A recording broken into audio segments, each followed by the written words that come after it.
Работа в мюзика, иду напред. Хайде, стига, бе!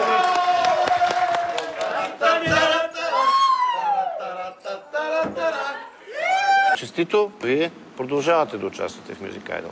Четвъртък, като се качим на сцената, очаквам публиката да реагира с аплодисменти и положително.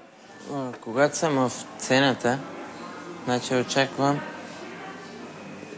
най-хубавото нещо в света. Трогнат съм от емоционалността на моя партньор.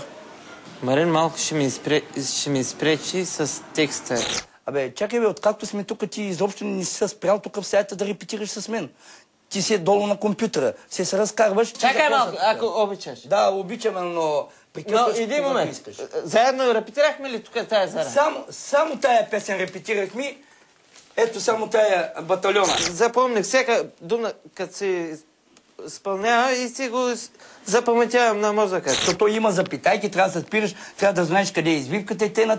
Ето идваше програмата, я спадам на колене. Покажи ти, дай! На всички богове,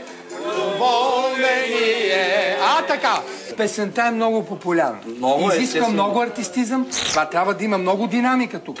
Плюс това песента е много сложна. Аз влагам всичко. Тя има определени дялове, които... Ето ни е най-трудната за сега. Ако ще продължим, не е по този начин да ми къса нервите, да ми такова това, като интелигентен, възпитан и културен гражданин. Пред Евророма се извинявам, не като баш циганин.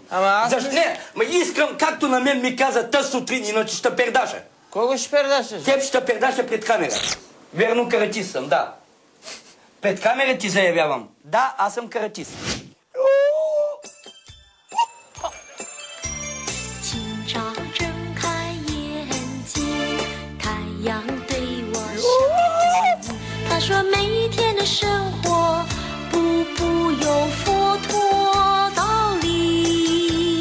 Това.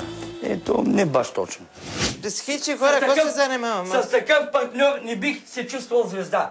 И сам мога да участвам на концерти. Правя обращение